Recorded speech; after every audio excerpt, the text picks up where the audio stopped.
today we are going to be introducing you to one of our newest team members here on Blue Mondays, Vincent Trombatore. Vincent, welcome to the show. Hi, nice to be with you. And I'm glad that you're joining us here on our team here. Why don't you tell us a little bit about yourself so the viewers will know kind of what's important to you and why you're joining our team?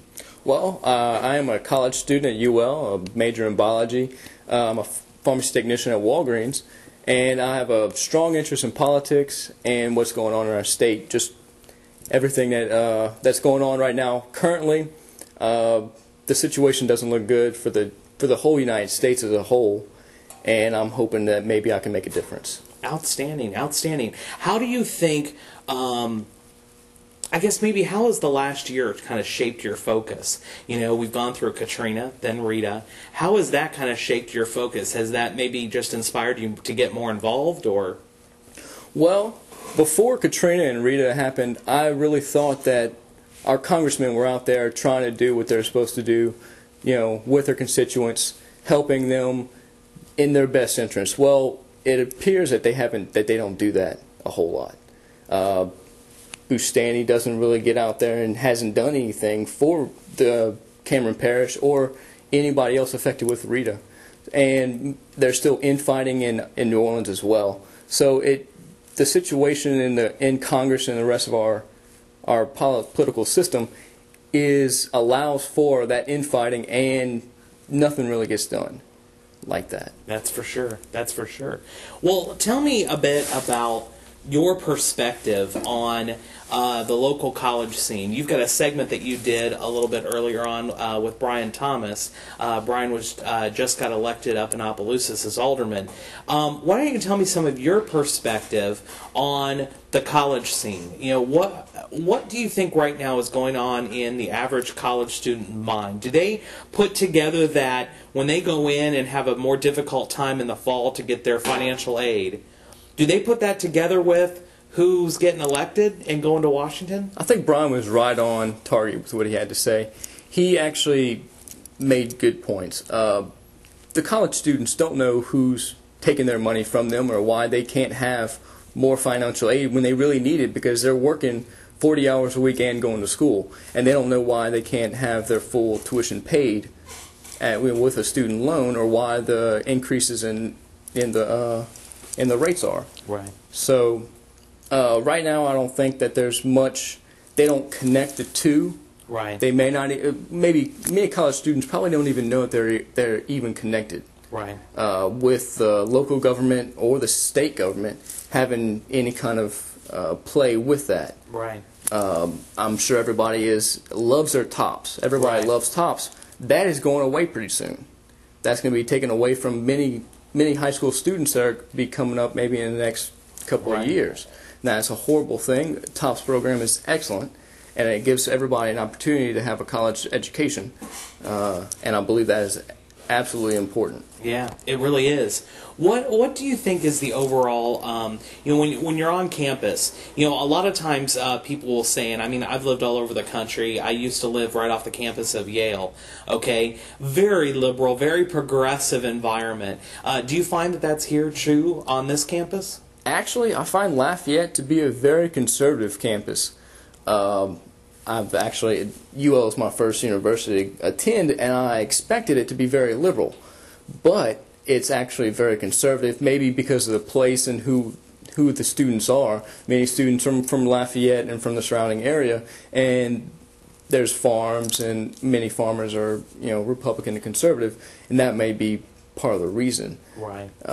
Where they're coming from. Where they're from. Steady Fox News diet. Fox News diet. And even just them parroting what their parents have to say. Right.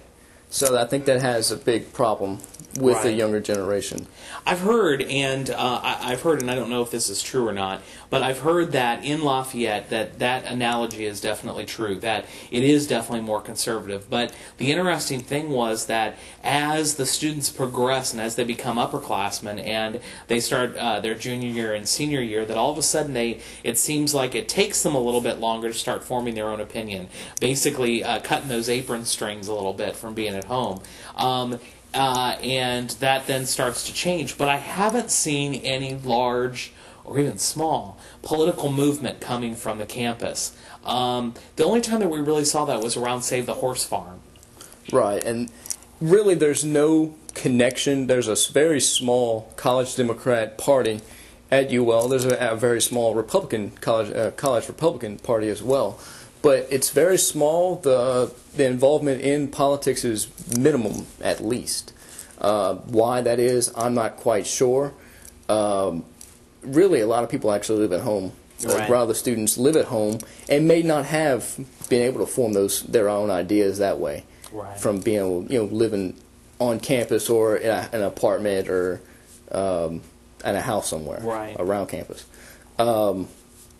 What needs to be done, or what I think they just need to wake up and look at what's going on around them, and understand that it does affect them, right, and that they do have a voice, as a voter. Right. And when they start seeing the campaigns, that it's actually, even when we start talking about local alderman races, I mean, Brian Thomas is a prime example of why they should be paying attention, because there is a lot of control that's placed in even local governments, and that they should want to try and have a voice.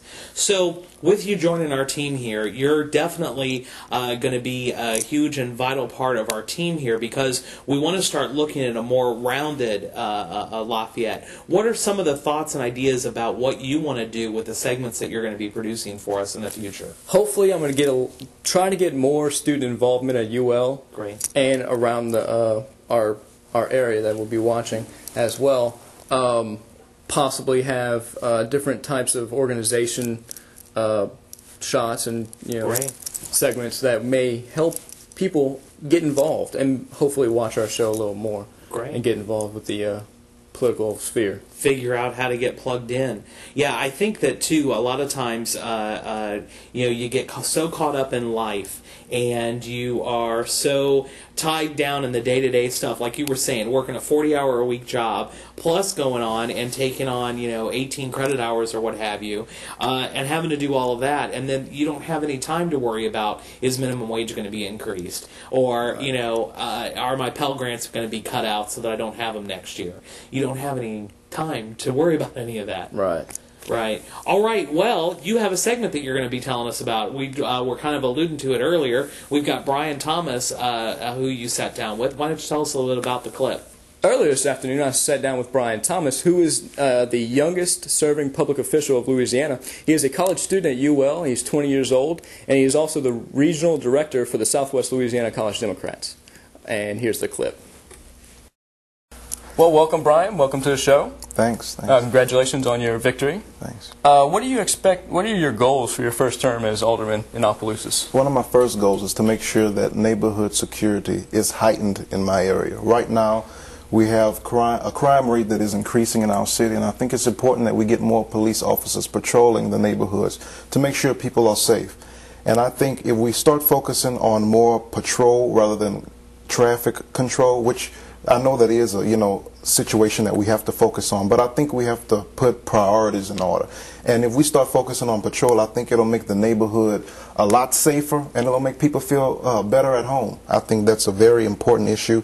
I've already met with the chief of police that's just been elected, and we're going to be having a few more meetings. I want to make sure that I have a great relationship with him and also the rest of the police department to make sure that we have some type of communication, and I'll know what the police department needs, and they'll be able to come to me openly, and I'll be able to share things with them. I also want to actually ride with the police officers, and I've already made accommodations for that, because I want to actually see what they do. I want to see their job. And if I get a more adequate understanding of how their job is, I'll be able to more effectively help with public policy. Right. What's the average salary for a police officer in Opelousas? Well, the average salary was about $7.82 an hour starting, but they just got a raise. Excellent. From the former council up to $12 an hour. That's wonderful. Do you think that's going to bring any more police officers? Definitely, because we're one of the highest in the area right now because of that raise. And we were having a problem because a lot of our police officers were leaving Opelousas because of the pay situation. But now, since our pay is up there, we can more effectively compete with the surrounding areas. Excellent. What challenges do you expect being a first-time alderman in Opelousas? The challenges I expect are the same challenges that will be incurred by every councilman. I don't really expect any other challenges besides me having to deal with my youth, but I think that's an asset for the city, and I keep telling people that that's the added advantage for the city, having more diversity on the council so we can more effectively lead the city, having a different perspective being represented on the council. I think that's very good, and somebody having energy, somebody that can run back and forth and not get tired very quickly. I think that's important. And I think that's going to be something that I'm going to address right at the beginning, because as they see that I start moving very fast, getting things done, they're going to be glad, and they're going to actually want more young people doing what I've done. Do you think that's going to bring more young people into the political scene and into voting? Maybe? Absolutely, because there were a lot of young people that got involved with my campaign.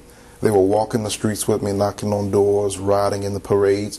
Just my election alone motivated people, which was one of the planks of my platform, to make sure that we reach out to these young people and get them involved, and that's exactly what happened. And I'm expecting more of it in the future. You don't expect your age to have any effect on your effectiveness as alderman for the first time? I don't think so, because it's never had an effect since I've been elected. Even before, because I addressed the issue before people had a chance to negatively criticize me.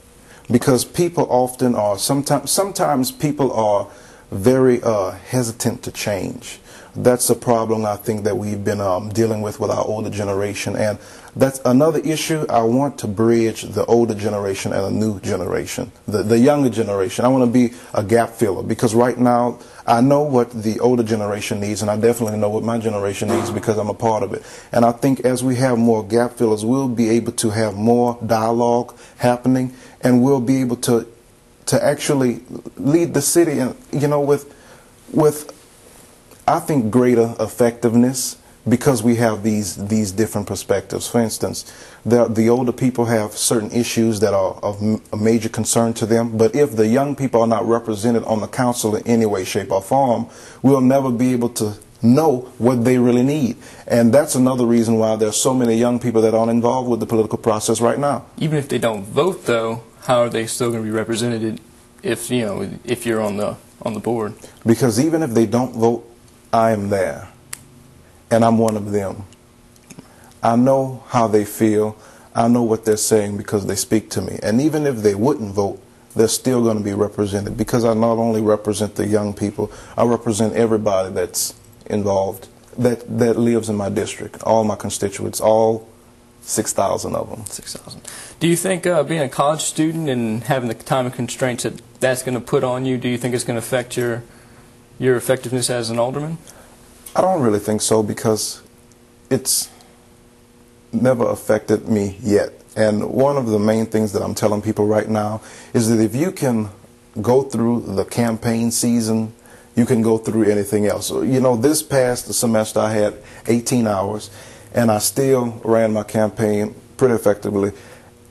If I can do that, I can definitely do everything else. And I'm actually going to be decreasing my credit hours next semester, so I'll have more time to dedicate to the city, because, of course, I'm sure there'll be a much greater demand for my time. Well, Brian, tell us a little bit more about your campaign platform. Well, another issue on my platform was reinforcing fiscal accountability. I think the money situation for our city has been a very controversial one, and I think we need to have people in there that not only want to handle the money, but actually know how to handle the money. We've had, in the past, several different people being on payroll that many didn't know of. There were people that were being paid for jobs that the city really didn't need. All these miscellaneous expenses is really unnecessary, and I think if we get people in there that are really concerned about the financial stability of the city, I think we're going to really have fiscal accountability, which is something that has been absent for some time now. Do you think, if you're the only person in the city council that really cares about the fat of the budget, do you think it's going to get fixed? I think it will get fixed, because I won't be the only one that cares about it, especially when the public gets involved. It's one thing with politics for one person to try to do something, but in order for you to get a job done, it always takes more than just one person. And I realize there are some situations that that need more push behind it, that's when I'll bring it to the public. And once the public is on my side, and which they will be if I'm standing for the right thing, which I will always do, then they will go to their councilman, and the councilman will get in line with me, because if they go against what the people want, they know what consequences they'll have to face in the future. Of course. Do you think that you're going to be able to get the younger voters to go out and vote for you or with you? I really, really think so. I'm optimistic about it. I had some young people get involved in my campaign. Of course, I didn't have the amount of action that I wanted. Mm-hmm. And it's a hard call, because there's so many young people that just feel what they say doesn't matter. What they do won't change anything. Getting involved, they won't be taken seriously. Which is all. They're all issues that I faced in my campaign. Do you think that's a cultural? You think it's cultural that we put that on ourselves? I think it is cultural to a certain extent, because they're keeping all, honesty. This is the way I feel. The older generation, I love them to death, but many times they value or rate our maturity based on convenience. At certain times, oh, we're young, we're cute, but at other times, you're a man. And I think that should stop. Once you come to an age where you're mature and you're able to handle situations, be respected and be put in a place where you can be responsible. Right, right. Right. Do you think it's age discrimination part of the time? Yeah. Okay. Is there any way to fix that congressionally, you think, with an amendment of any sort? Or? Well, I don't think it's going to actually take congressional action to do it. I think it's going to just take people just standing up in local situations like what I did and breaking it down from the foundation. Getting involved, saying, okay, you don't believe I can do it? I know I can. I'm going to show you I can. And I think by more young people getting involved on these local levels, we're going to actually affect the rest of the climate in the nation. And one of the issues I was telling the older people, we have another situation that I was telling you about a little earlier behind closed doors, when we were talking about a lot of our young people leaving the city of Opelousas. As soon as they get an education, they're gone. Well, one of my concerns was keeping the young people in Opelousas. But in order for us to keep them, we have to give them a reason to stay. And if we don't want all the young people to leave, support them. Whenever a young person decides to stand up and do something positive in the community, get behind them, support them, show that you care, show that you want their presence, and then you'll get more of their presence. Did you have any kind of naysayers whenever you came out to run for your campaign? Definitely. There were some that didn't take me serious. There was some that actually told me I shouldn't run because it was an uphill battle. When two uphill you won, didn't you? Yeah. Do you believe that, what actions do you think we should take to get more voters out besides showing that it can be done by the younger generation? It's a hard call because it's so complex, because it's been attempted for so long.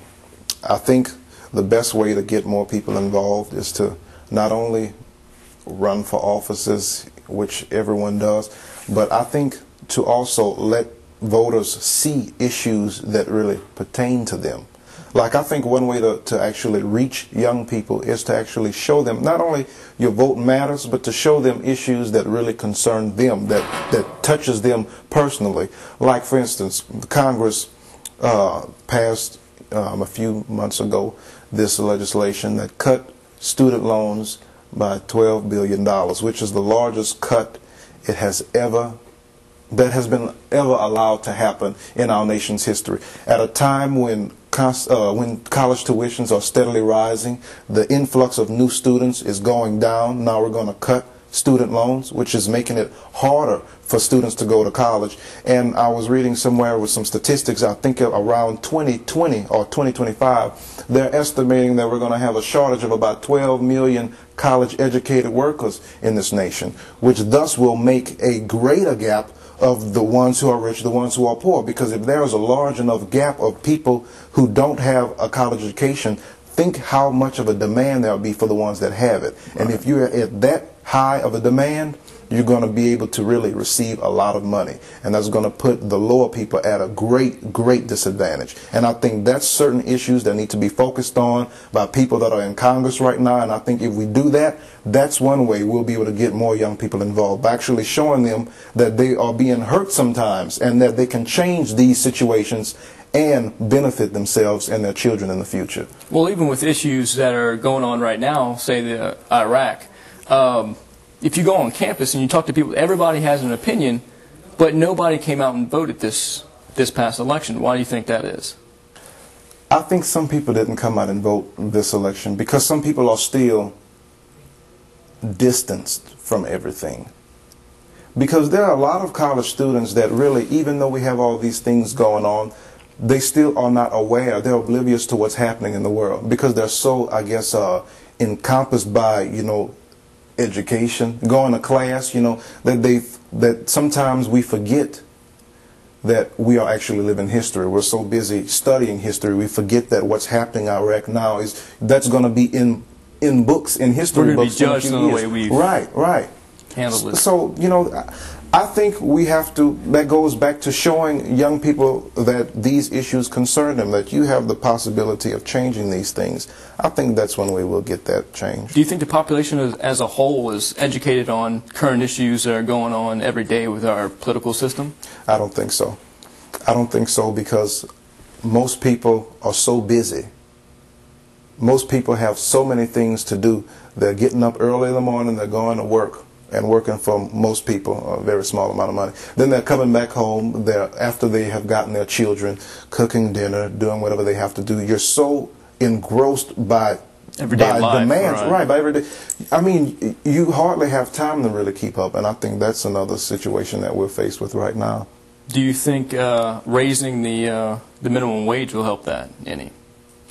People wouldn't have to work as much. You have more time to keep up with news and other things like that. I think so. I think not only will it give people more money to actually do what they need to do and also discretionary income, but I think it's going to make people feel better about working. About what they're doing. They feel at least they may not be getting paid all that they're worth, which most people feel they're not, but at least they'll be getting more of their worth. Right. And I think that's something that we as a nation really need to address. And you support the minimum wage Yes. increase? Excellent. What's the salary average income for Opelousas? $14,000. How does that stand up with the rest of the state or with the rest of the country? Do well, you know? we're behind. Actually, I would say we're not as bad as we could be, but we're definitely not as good as we could. I think right now the poverty, level, it's at 12,000. So at least we're 2,000 above that, but still that's horrible. And there's something else we have to think about. There's a few wealthy people in St. Landry Parish. And no matter how many low-income people that you have, if you have people with a huge, substantial amount of money, they're going to tip the scale. So we may, in all actuality, if you took away these rich people, our average may be even lower than that. Right.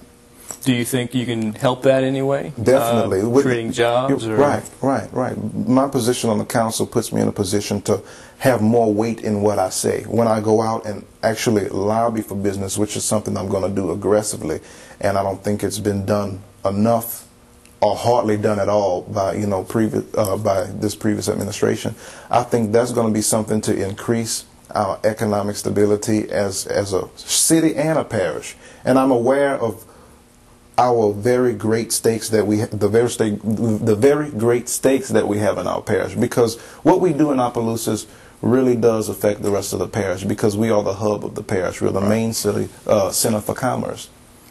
What businesses or what types of businesses do you expect to have in Opelousas once you try to start lobbying for those? Well, I'm going after a few manufacturing companies possibly, and there's a few others that are in the process of being discussed right now with other leaders in the parish. I won't be doing this alone. I'll be doing it with other leaders, but we are expecting many great things in the coming years. All right. Well, thank you, Brian, for being with us today. Thanks for having me. I hope to have you back soon. Okay. And I'm Vincent Trombatore. We'll be right back. Thank you, Vincent, for a great interview. We're so glad to have you as a part of our team. We look forward to your segments that you have coming up in the future. If you have any ideas for Vincent or any of our team here and would like to share them with us, make sure that you send us a note either through our YouTube account or through the Lafayette Democrats website. We greatly like to hear from you, and we'll gladly move on any of that we possibly can and bring you the news that you'd like to hear. And that is all we have time for, sadly. That has been yet another Blue Mondays. Don't forget to log on to the Daily Advertiser's website tomorrow at theadvertiser.com, where you'll be able to see my column. And also feel free to check out all of the different links that we'll have on there. Each and every week I try and bring you links to clips and information out there, that news that you can definitely use, and following the different happenings in the political scheme in this state and in our community. I am Stephen Handwork. I greatly thank you for joining us, and all of the team here at Blue Mondays. Thanks you for tuning in each and every week. Again, thanks, and take care of each other. Good night.